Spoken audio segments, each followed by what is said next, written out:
Você acorda, você faz um café e a primeira coisa que você quer é uma boa notícia. Aquela dada com credibilidade e imparcialidade. Então, tá feito. Café com Notícia. Trazendo as primeiras e principais notícias do dia. Café com Notícia. Bom dia, bom dia. Desperte para esse novo dia. Em 5 segundos, Café com Notícia.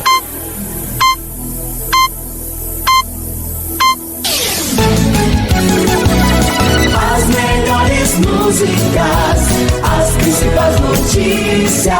Café com Notícia. Café com Notícia está no ar para você nesta quinta-feira, 30 de setembro de 2021. Diego Soares, junto com você com as primeiras e principais informações. Vamos ficar bem informados? Então vamos começando com a previsão do tempo. Previsão do tempo. Centro-Oeste. Brasília, capital do Brasil, tem nessa quinta-feira sol, com poucas nuvens e temperatura entre 19 e 32 graus, umidade relativa do ar é de 25 a 70%. O município de Alexânia, em Goiás, festeja aniversário com sol e temperatura em torno de 21 e 36 graus, umidade relativa do ar registra entre 20 e 50%. Norte. Boa Vista, em Roraima, fica com poucas nuvens e pancada de chuva isolada, com temperatura marcando entre 24 e 34 graus. Umidade relativa do ar está entre 55% e 95%. Nordeste. Fortaleza, no Ceará, tem poucas nuvens com possibilidade de chuva isolada, com temperatura mínima de 25 graus e máxima de 31 graus. Umidade relativa do ar é de 50% a 80%. A cidade de Santa Helena, no Maranhão, comemora aniversário com tempo nublado e pancadas de chuva e trovoadas, com temperatura oscilando entre 23 e 32 graus. Umidade relativa do ar está entre 50% a 90%. Sul. Porto Alegre, no Rio Grande do Sul, fica com muitas nuvens, pancadas de chuva e trovoadas e temperatura variando entre 17 e 24 graus. Umidade relativa do ar é de 60% a 95%. O município de São Jerônimo, no Rio Grande do Sul, está aniversariando com muitas nuvens, pancadas de chuva e trovoadas isoladas e temperatura oscilando entre 12 e 25 graus. A umidade relativa do ar está entre 50% a 100%. Sudeste. São Paulo, capital, tem nessa quinta-feira possibilidade de chuva e temperatura marcando entre 17 e 25 graus. Umidade relativa do ar é de 55% a 95%. Viçosa, em Minas Gerais, faz aniversário com pancadas de chuva e trovoadas isoladas e temperatura em torno de 20 e 32 graus. Umidade relativa do ar oscila entre 35% a 80%. Com informações do IMET, Instituto Nacional de Meteorologia, da Rede Nacional de Rádio em Brasília, Gilson Santa Fé. Previsão do tempo na Rede Nacional de Rádio. Novas regras para aumentar a segurança em transações de transferência via Pix entram em vigor a partir de 16 de novembro. Entre as mudanças, as instituições financeiras serão autorizadas a bloquear o recebimento de transferências via Pix a pessoas físicas por até 72 horas, caso haja suspeita que a conta beneficiada seja usada para fraudes. A medida consta na resolução publicada nesta terça-feira pelo Banco Central. De acordo com o banco, o bloqueio preventivo vai permitir que a instituição financeira faça uma análise mais cuidadosa de fraude em contas de pessoas físicas, aumentando a chance de recuperação dos recursos por vítimas de algum crime ou extorsão. O bloqueio será imediatamente comunicado ao usuário recebedor. Também será obrigatório notificar e compartilhar informações sobre uma infração com as demais instituições sempre que houver consulta a uma chave Pix. O uso de informações vinculadas às chaves Pix será ampliado para prevenir fraudes. e instituições que oferecem o Pix serão responsabilizadas caso fique comprovado que a fraude aconteceu por causa de falhas nos mecanismos de segurança e de gerenciamento de riscos. Em nota, o Banco Central informou que as medidas criam incentivo para que os participantes do Pix aprimorem cada vez mais seus mecanismos de segurança e de análise de fraudes. Todas as medidas entrarão em vigor em 16 de novembro, exceto os limites de R$1.000 para transações noturnas entre pessoas físicas, aprovado na semana passada, que entra em vigor na próxima segunda-feira, dia 4 de outubro. Com informações da Agência Brasil, da Rádio Nacional em Brasília, Cariane Costa. A pandemia de Covid-19 pode ter dificultado o acesso dos brasileiros à justiça de forma geral, mas provocou o aumento da abertura de processos relacionados a direitos humanos e meio ambiente. É isso que mostra o relatório Justiça em Números do CNJ, Conselho Nacional de Justiça, com dados de todos os tribunais do país ao longo do ano passado. Ao todo, o número de ações judiciais no Brasil caiu 14,5% na comparação com 2019. O presidente do CNJ e do Supremo Tribunal Federal, Luiz Fux, detalhou os únicos 2 tipos de processos que aumentaram. Um significativo incremento no número de casos ambientais em 2020, sendo 17,9% maior do que em 2019. É o segundo maior número de processos ingressados nesta temática desde 2014. No campo dos direitos humanos, a quantidade de novos processos de 2020 mais do que triplicou, especialmente em relação às ações sobre assistência social, provavelmente em decorrência mesmo da pandemia da Covid-19. Desconsiderando as ações sobre assistência social, as demandas relativas a direitos humanos tiveram um aumento de 46,8%. O levantamento chama a atenção para o fato de a justiça brasileira ter se adaptado rapidamente ao contexto da pandemia. Os prazos dos processos ficaram suspensos durante menos de 60 dias. Foi o tempo que os tribunais levaram para se adaptar ao chamado novo normal. De acordo com o relatório, o Brasil conseguiu garantir o retorno do acesso da população à justiça antes de países como Austrália, Espanha, Finlândia, Holanda, Noruega e Nova Zelândia. E segundo os dados apurados, o país reduziu o número de casos que aguardam julgamento. O ano passado encerrou com 2 milhões de processos a menos que em 2019. Foi a maior diminuição da série histórica iniciada pelo CNJ em 2009. Mesmo assim, o Conselho Nacional de Justiça incentiva medidas de conciliação, porque o número de ações judiciais ainda é muito alto. Mais de 75 milhões de casos aguardam julgamento. E a modernização do judiciário avançou. Dos 90 tribunais analisados no levantamento, 48 estão com todos os processos digitalizados. E em 96% dos casos, as novas ações já entram na justiça pela via eletrônica. Isso representa economia de tempo e de dinheiro. No ano passado, os tribunais gastaram 4 bilhões e 600 milhões de reais a menos que em 2019. Da Rádio Nacional em Brasília, Vitor Ribeiro. O empresário Luciano Hang, dono da rede de lojas Havan, afirmou nesta quarta-feira em depoimento à CPI do Senado que é acusado sem provas e perseguido por não esconder sua opinião publicamente. Hang disse não ser negacionista e que não é responsável pela disseminação de notícias falsas.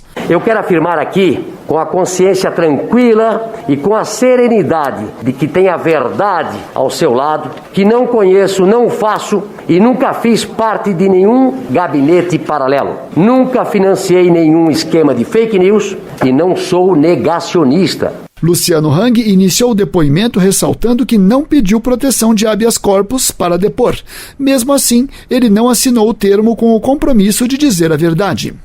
A convocação de Luciano Hang partiu de requerimento do relator da CPI, senador Renan Calheiros, que acusa o empresário de pertencer a um suposto gabinete paralelo que teria aconselhado o governo federal na tomada de decisões durante a pandemia. A reunião desta quarta-feira na CPI da pandemia foi tumultuada desde o início, com os ânimos exaltados, e em vários momentos os microfones dos senadores foram desligados. Por volta do meio-dia, houve uma discussão entre o senador Rogério Carvalho e um dos advogados de Luciano Hang. O parlamentar chegou a pedir a retirada do advogado. O presidente da CPI, Omar Aziz, decidiu então suspender a reunião por quase 1 hora. O nome de Hang foi citado no depoimento de Pedro Benedito Batista Júnior, diretor da empresa de planos de saúde Prevent Senior, na semana passada. Foi em um dos hospitais da empresa que a mãe do empresário morreu em fevereiro deste ano. Respondendo ao senador Renan Calheiros sobre o atendimento dado à mãe do empresário no local, Luciano Hang afirmou que ela recebeu o chamado tratamento precoce quando foi diagnosticada com Covid. E lamentou que ela não tenha feito o tratamento preventivo, ou seja, antes de contrair o vírus. Quem administrou os medicamentos para ela, do tratamento preventivo? Não, preventivo ela não teve. Ela teve o precoce. Ela teve inicial. Quando nós fomos medicar a minha mãe, aí ela já estava com o pulmão já todo quase tomado. Nesta quinta-feira, quem vai depor na CPI da pandemia do Senado é o empresário Otávio Facuri. Ele é investigado por suspeita de produzir e divulgar notícias falsas. Da Rádio Nacional, em Brasília, Leandro Martins. Já depois do intervalo tem mais. Café com notícia. Café com notícia. Centro de uma polêmica sobre a legalidade do gol do Palmeiras no empate por 1-1 contra o Atlético Mineiro, que classificou a equipe para mais uma decisão de Libertadores, Daverson fez um post nas redes sociais para provocar os rivais. Nele, o atacante do Verdão escreveu: "Falem o que quiser, estamos na final. Querem procurar algo para não falarem da nossa conquista, né? Estamos na final. Piscadinha da inveja", disse ele. O Brasil criou no mês de agosto mais de 372 mil empregos com carteira assinada, segundo dados do novo CAGED divulgados nesta quarta-feira. Todos os estados tiveram saldo positivo. São Paulo foi o que mais criou vagas, quase 114 mil, mas a Paraíba teve a maior variação relativa, com crescimento de 2,2% ao criar 9.400 oportunidades. No ano, o saldo já é de 2.200.000 novas vagas. O ministro do Trabalho e Previdência, Onyx Lorenzoni, comemorou a marca e disse que a retomada econômica do país é sustentável. Todas as sinalizações que nós temos é de continuar esse crescimento na geração de empregos formais no Brasil. Segundo os dados, o Brasil tem 41 milhões e 500 mil vagas formais ativas pela CLT. O setor que mais contratou no mês passado foi serviços, com 180 mil novos empregados. Comércio empregou 77.700 pessoas e indústria 72.600. Construção abriu 32 mil novas vagas e agropecuária 9 mil. O ministro Onyx Lorenzoni lamentou a queda da medida provisória 1045 no Senado Federal. A proposta tratava da segunda rodada do programa que permitiu acordos para a redução da jornada ou suspensão dos contratos de trabalho. Mas, durante a tramitação na Câmara dos Deputados, foram incluídas modificações na legislação trabalhista e programas de geração de emprego e qualificação. O governo, no entanto, não desistiu da proposta. Nós acreditamos que no próximo momento que esse assunto voltar à discussão congressual, nós vamos ter a aprovação, creio que unânime. Lorenzoni destacou a importância do Programa Emergencial de Emprego de obrigar a garantia da vaga por tempo igual ao do acordo. Isso fez, segundo ele, com que o Brasil tivesse uma resposta melhor no trabalho formal do que outros países. Da Rádio Nacional em Brasília, Gabriel Brum. O índice de confiança de serviços, medido pelo Instituto Brasileiro de Economia da Fundação Getúlio Vargas, caiu 2 pontos em setembro, alcançando 97,3 pontos. O resultado interrompeu a sequência de 5 altas consecutivas. No entanto, nas médias móveis trimestrais, o índice ainda esteve em alta, avançando 1,2 pontos. Em setembro, o resultado negativo do ICS foi influenciado principalmente pelo índice de expectativas, cujo resultado caiu 3,4 pontos para 102,3 pontos. Também o índice de situação atual recuou 0,7 ponto, se situando em 92,3 pontos. Ambos os índices interromperam as altas consecutivas ocorridas nos últimos 5 meses. Apesar da queda em setembro, a confiança de serviços mostrou forte recuperação ao longo do terceiro trimestre. A média do período de julho a setembro ficou em 10,3 pontos acima da média do trimestre imediatamente anterior, mostrando que o setor vem recuperando o que foi perdido ao longo da pandemia. A Fundação Getúlio Vargas informa que a recuperação foi muito influenciada pela retomada do segmento de serviços prestados às famílias, os mais impactados pelas medidas restritivas impostas pela crise sanitária. No trimestre, esse segmento ficou 15 pontos acima do anterior, influenciado pelas flexibilizações e o avanço do calendário de vacinação. O índice de confiança de serviços da Fundação Getúlio Vargas produz mensalmente informações usadas no monitoramento e antecipação de tendências econômicas no país. Da Rádio Nacional no Rio de Janeiro, Tatiana Alves. Passageiros do metrô Rio ficarão isentos do pagamento da passagem no dia em que receberem a segunda dose da vacina contra a Covid-19. A medida vale a partir desta quarta-feira, 29 de setembro, e é inédita no sistema de transporte público do Rio de Janeiro. A concessionária batizou a iniciativa de Movimento Estação Vacina e, para o acesso ser liberado em qualquer uma das 41 estações ou nos ônibus do metrô na superfície, o passageiro deve apresentar a carteira com comprovante de aplicação da segunda dose, um documento de identidade com foto e o CPF. A gratuidade é válida apenas para o dia da aplicação da segunda dose. A ação vai até dezembro e, segundo o presidente do metrô Rio, Guilherme Ramalho, o objetivo é estimular que as pessoas se imunizem e, assim, contribuir para a aceleração do processo de vacinação. Ele disse que, mais do que dar uma passagem de graça, a concessionária quer reforçar a mensagem de que o caminho para a retomada da vida juntos é a proteção da saúde de todos. Da Rádio Nacional no Rio de Janeiro, Cristiane Ribeiro. O julgamento da TUVSUD na Justiça Alemã terá nova audiência em fevereiro do ano que vem.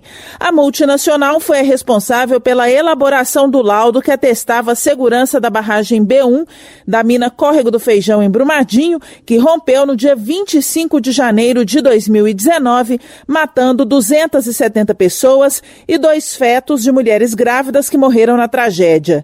O julgamento começou nesta terça-feira, mas 3 juízas da Corte de Munique pediram prazo de 5 meses para analisar os documentos da ação. O advogado da Prefeitura de Brumadinho, Pedro Martins, falou sobre a audiência. Foi uma audiência extremamente positiva, ela durou cerca de 3 horas.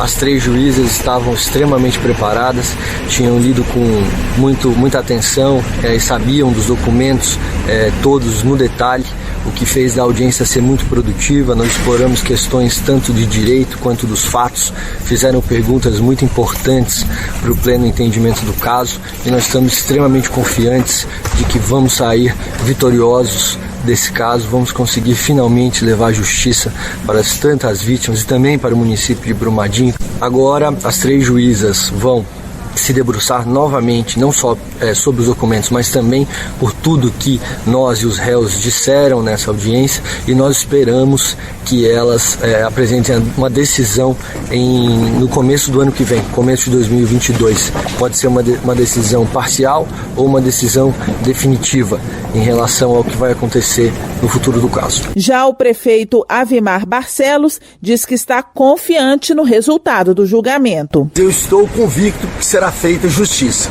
Foram 272 pessoas que morreram. Então eu acho que o mínimo é fazer justiça aqui em Munique, na Alemanha. A TUVSUD, em primeiro momento, ela não reconhece a sua culpa. Mas pelo que nós vimos aqui no tribunal, não há como não reconhecer a culpa. A culpa, ela é pública e notória. No Brasil, a empresa e 5 funcionários também vão ser julgados. Eles foram acusados por diversos crimes ambientais e por homicídio doloso duplamente qualificado. Caso sejam condenados, apenas para o crime de homicídio, as penas podem variar entre 12 e 30 anos para cada pessoa morta. A Vale e 11 ex-dirigentes e funcionários também respondem pelos mesmos crimes. Porém, ainda não há data marcada para o julgamento no Brasil. Segundo o Tribunal de Justiça de Minas Gerais, a ação criminal está com prazo em curso para a apresentação das respostas à acusação pelos réus. Esse prazo de 90 dias havia sido suspenso em virtude da necessidade de análise de questões técnicas, bem como em decorrência da pandemia do coronavírus, que suspendeu os cursos dos processos criminais. O TJ diz ainda que tão logo sejam apresentadas, as respostas serão analisadas com a celeridade que o caso demanda. Reportagem Desirê Miranda. Café com Notícias faz intervalo, volta já para você. Café com Notícia. Café com Notícia. Leandro Almeida, compositor da Escola de Samba Carioca Estação Primeira de Mangueira, morreu na madrugada desta última quarta, no Rio de Janeiro. Ele tinha 48 anos de idade, lutava contra um câncer de pulmão. Johnny Leandro Gomes de Almeida, nome de batismo do sambista, foi um dos autores da composição escolhida para o Carnaval 2022, ao lado de Moacir Luz, Pedro Terra e Bruno Souza. Nas ruas, as pessoas falam qual é a importância do sono. O sono é muito importante para a gente exercer as nossas principais funções, é muito restaurador, é muito bom ter um sono tranquilo durante a noite, para que a gente exerça nossas atividades durante o dia, para que a gente tenha um bem-estar, tenha saúde. Eu sou apaixonado por dormir, tento sempre tentar dormir o mais cedo possível, por volta de 10 horas, 11 horas, que eu tenho que acordar por volta das 5 da manhã, sempre tentar manter nessa faixa de 7, 8 horas por dia. Quando der, eu sempre tento dormir de tarde também, que é bom, ajuda a ter mais energia pro dia, malhar melhor, ajuda melhor a memorizar o que eu estudei no dia, ajuda sempre a ter um desempenho melhor. Uma boa noite de sono evita ganho de peso, retarda o envelhecimento, melhora a memória e faz a diferença entre um dia produtivo, de um estressante e desanimado. Mas muita gente não tem conseguido fazer uma rotina correta de descanso. E com a crise financeira e sanitária, entre outras demandas, é possível desenvolver casos graves de saúde, como pontua o psicólogo clínico Roberto Costa. Se nós seguimos para isso, pode ser que desenvolvemos quadros muito graves de estresse, no sentido de que não conseguimos mais fazer nada em prol de coisas que a gente já fez, ou seja, da exaustão que nós tivemos, de tirar esse tempo para a gente ver ou uma série, ou fazer um exercício físico, ou algo nesse sentido, até passar um tempo com a família, é muito bom para a gente recompor e não entrar nesse tipo de quadro. A rotina desgastante do dia a dia pode levar a quadros de ansiedade e depressão, como explica o psicólogo clínico Roberto Costa. Porque muitas das vezes a pessoa fica tão presa naquela rotina e naquelas mesmas coisas que ela faz, que são também exaustivas, que elas desenvolvem isso, porque às vezes fica a ideia de que vai ser para sempre isso e a pessoa não tem como sair, principalmente se ela não conseguir tirar um tempozinho para ela. Para acabar com o mal-estar e ter uma vida mais saudável, além de recuperar o sono, o especialista recomenda tirar um tempo para fazer o que gosta, descansar, exercício físico, dormir cerca de 8 a 10 horas diariamente, além de adotar hábitos fixos durante o dia. Marcelo Alencar, Rede Cultura de Rádio. A prevenção é o melhor caminho para evitar enfermidades cardiovasculares. A recomendação da medicina é fazer um acompanhamento médico regular desde a infância, com o objetivo de detectar de forma precoce as condições que podem deixar o órgão vulnerável. E a atenção é necessária para pessoas com histórico familiar de problemas no coração, com riscos bem maiores. O cardiologista Jacques Neves detalha a situação de risco e as principais causas da doença. As doenças do aparelho cardiocirculatório constituem a principal causa de morte no mundo. Estima-se que 17,9 milhões de pessoas morreram por essas doenças em 2016. E isto representa cerca de 31% de todas as mortes no mundo. A doença do aparelho cardiocirculatório mais frequente é a doença isquêmica. O que significa isto?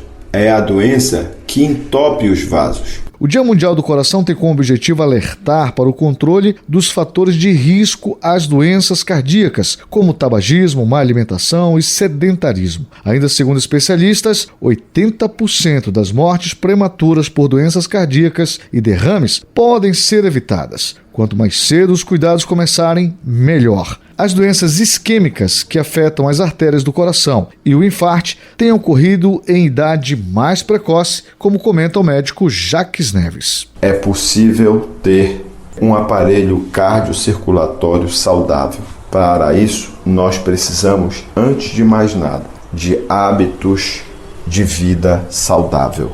Se alimentar melhor e deixar de práticas que causam danos ao nosso aparelho cardiocirculatório.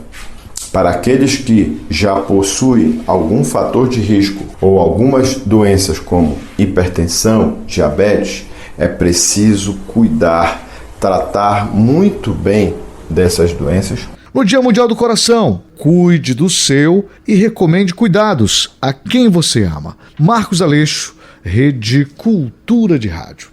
A Prevent Sênior foi autuada pela Agência Nacional de Saúde Suplementar por indícios de infração. A ANS teria constatado informações que contradizem a versão inicial apresentada pela operadora. A conduta apurada é a de deixar de comunicar aos beneficiários as informações estabelecidas em lei ou pela própria ANS, que continua analisando os documentos sobre a denúncia de cerceamento ao exercício da atividade médica, inclusive como falou a advogada desses médicos na CPI da pandemia ontem. Só lembrando, a advogada Bruna Morato disse que havia uma pressão para que os médicos receitassem medicamentos sem comprovação científica e alterassem o CID, que é a Classificação Internacional de Doenças, no prontuário dos pacientes, retirando a menção à Covid-19. A operadora, que nega as acusações, tem 10 dias para apresentar defesa e vai se defender também perante ao CREMESP, que é o Conselho Regional de Medicina do Estado de São Paulo, que instaurou o procedimento para apuração dos fatos e delimitação das responsabilidades. O CREMESP também informou que a CPI pediu documentos envolvendo a operadora. Os documentos foram enviados, mas, resguardando o sigilo da relação médico-paciente, nenhum prontuário veio a público por parte do Conselho. Da Rádio Nacional em Brasília, Priscila Mazenotti. O índice de preços ao produtor das indústrias extrativas e de transformação subiu 1,86% em agosto. O IPP, divulgado nesta quarta-feira pelo Instituto Brasileiro de Geografia e Estatística, reflete os preços de produtos na porta de fábrica sem impostos e fretes e abrange as grandes categorias econômicas. São elas bens de capital, intermediários e de consumo. A atividade com a maior variação de preços foi a indústria extrativa, que registrou alta de 68,49%. Outras atividades com alta significativa foram refino de petróleo e produtos de álcool e metalurgia, segmentos que encareceram pelo quarto mês consecutivo.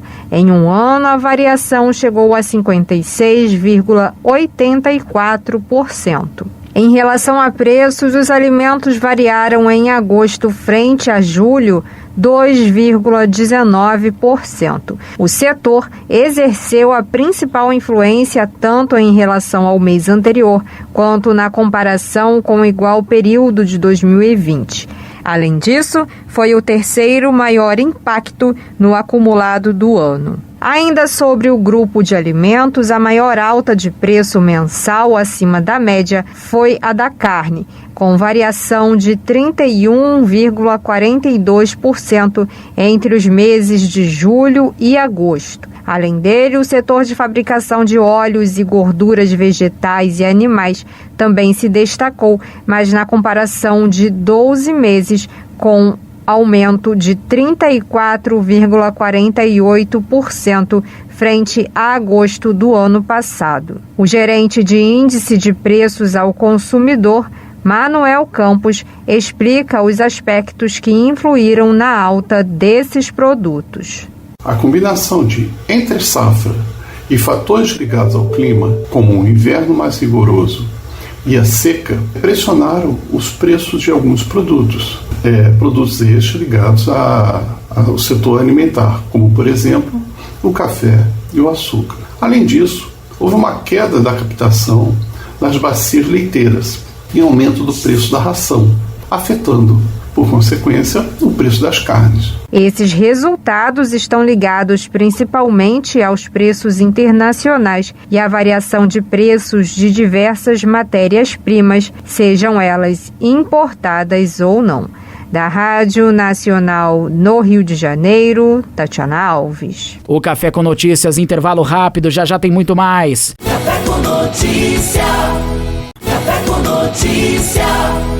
Dudu adicionou mais um capítulo marcante em sua história pelo Palmeiras. Já multicampeão no clube, o atacante fez o gol do empate em 1-1 com o Atlético Mineiro, que classificou a equipe para mais uma decisão de Libertadores, chorou e foi eleito o melhor em campo. Embora tenha participado de 2 jogos da campanha do título no ano passado, o agora camisa 43 saiu do clube ainda na fase de grupos. Ele tenta, desta vez, conquistar a Libertadores, sendo um dos destaques da equipe.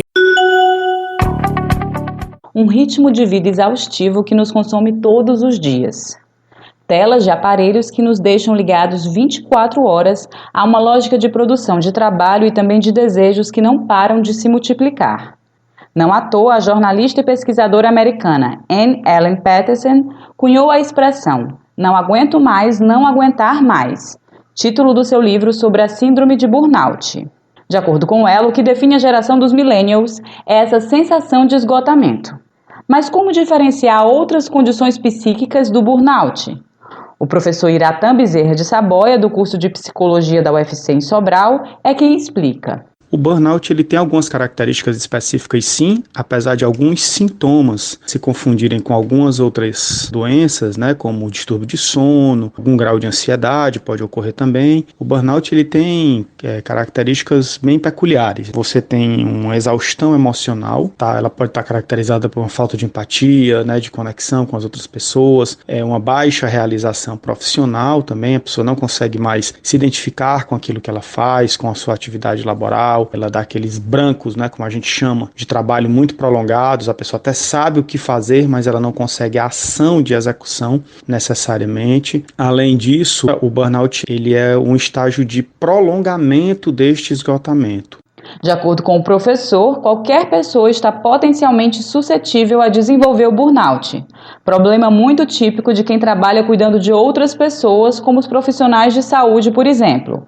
De forma macro, as estratégias para mudar esse quadro, segundo Saboia, seriam a redução da jornada de trabalho para 6 horas diárias e semanas com 4 dias de trabalho em vez de 5, como apontam movimentos que iniciaram na Europa. Já individualmente, ele enumera algumas estratégias para fugir do esgotamento por prolongamento. As estratégias, obviamente, mais comuns são aquelas que desviam o foco do trabalho, já que o burnout é por si uma síndrome laboral, né? Então, você ter hobbies, outras atividades, poder se engajar em outros tipos de atividades são essencial. Então, aí vai depender muito de cada pessoa, música, arte, trabalhos manuais, jogos, enfim, esportes. De uma maneira ou de outra, a dica é ter momentos para se desconectar. É aí onde está o problema, segundo o professor, porque a tecnologia nos arrasta para o trabalho constantemente. Se todos estiverem o tempo todo ligados às redes, estaremos conectados ao trabalho 24 horas por dia, 7 dias por semana. Círia Mapurunga para a Rádio Universitária FM.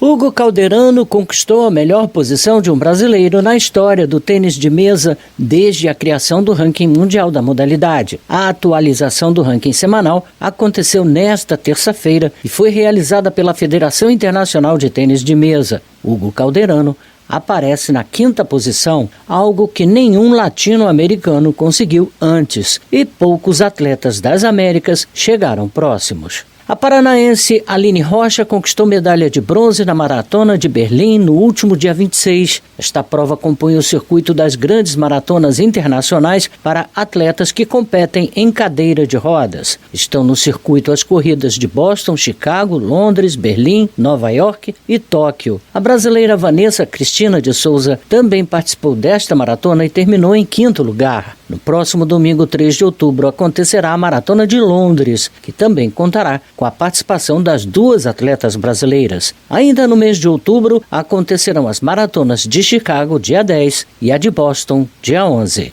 Começa no próximo dia 2 e vai até o dia 10 o Campeonato Mundial de Wrestling 2021 em Oslo, capital da Noruega. No total, 30 categorias de peso estarão em disputa nos 3 estilos olímpicos da modalidade: greco-romano, livre feminino e livre masculino. O Brasil terá 6 representantes no torneio, 3 no masculino e 3 no feminino. O calendário do paraciclismo foi reaberto oficialmente no último dia 25 de setembro, com a etapa da Copa Brasil de Paraciclismo em João Pessoa, na Paraíba. No domingo 26, foi disputada a prova de resistência. Os atletas da seleção brasileira, Carlos Alberto Soares e Maurício Dourado, lideraram absolutos na competição e terminaram com 2 medalhas de ouro cada um. No feminino, um dos destaques foi a paranaense Vitória Barbosa, que conquistou 2 vitórias. Da Rádio Nacional do Rio de Janeiro, Astrid Nick.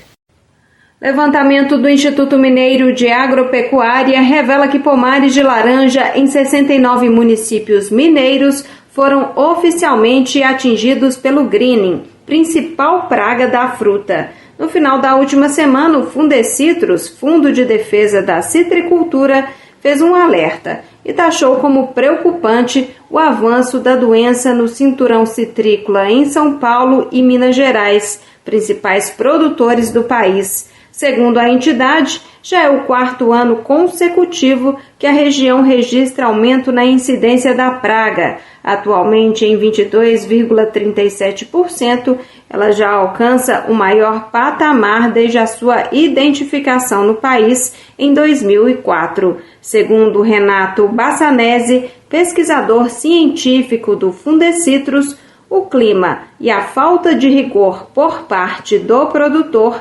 contribuíram para o quadro. As maiores causas para o aumento dessa incidência da doença têm sido a não erradicação das plantas doentes nos pomares pelos citricultores, principalmente nos pomares adultos acima de 6 ou 8 anos de idade, e também a falhas relacionadas ao controle do inseto vetor do greening, o psilídeo. Essas falhas estão relacionadas ao intervalo muito longo entre as aplicações dos inseticidas, a não rotação de inseticidas com o uso demasiado de inseticidas do grupo dos piretroides e também a falhas de cobertura, principalmente nos pomares adultos, em que não se tem uma boa cobertura da pulverização nos ponteiros. O clima do ano passado, assim como o desse ano, tem sido bastante favorável à reprodução e multiplicação do psilídeo, atingindo populações recordes.